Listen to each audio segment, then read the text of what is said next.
Paano daw i-on yung rights manager sa Facebook?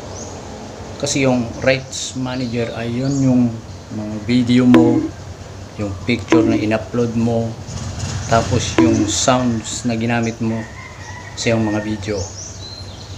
Ano ang advantage at ano ang disadvantage?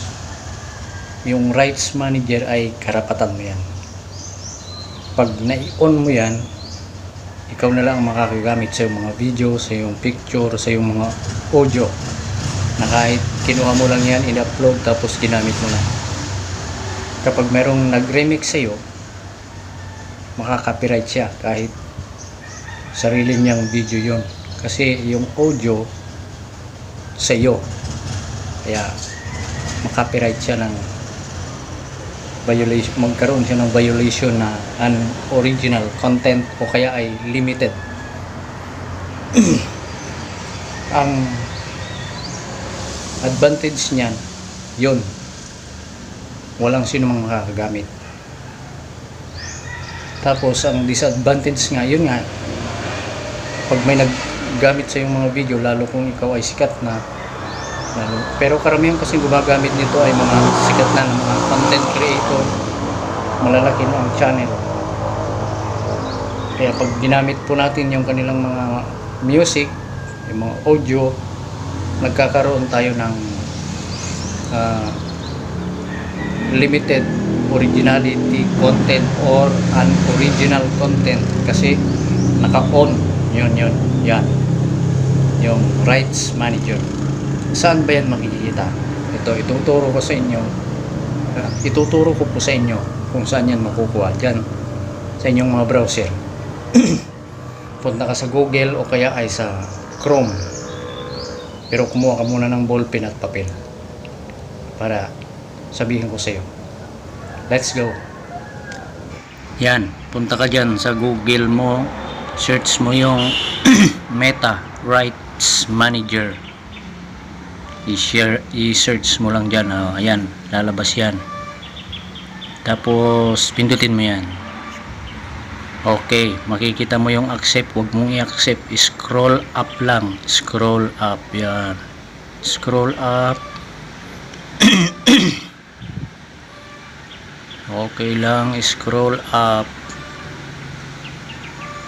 tapos yan, yan, pindutin yung here, yung kulay blue, para yan. Okay, lalabas yung mga pagpipilian mo, makikita mo yan yung profile at saka page. Ayan, lumabas na. Ayan, may mga bilog dyan sa yung mga bawat account. Ayan, rights, request access to right manager. Nandyan pagpipilian yung video, tapos yung picture, tapos yung audio. Ayan, may mga bilog dyan sa taas, pindutin mo yun kung gusto mong mag-request, kung gusto kang mag-request. Yan ang, pag nai-on mo yan, pili ka lang dyan kung saan dyan sa profile or sa yung Facebook page. Pag nagpindot ka dyan, scroll up lang ka, nandyan yung mga kailangan mong fill upan para ma-accept ang iyong request. Kasi pag nag-request ka na, kailangan i-accept mo yon, yung mga kuha nila, rules. Ang advantage niyan ay sa'yo na yung mga video mo, yung audio mo, yung picture mo na in-upload mo, wala nang makakaagaw pa. Kahit i-remix pa nila yan, magkakaroon sila ng mga unlimited original content pag nag-request ka dyan. Ayan, lahat dyan nandyan sa baba kung gusto mo. Pero kung ako sa'yo, huwag kong i-on yan para makatulong sa iba. Ganyan ang tunay na good influencer.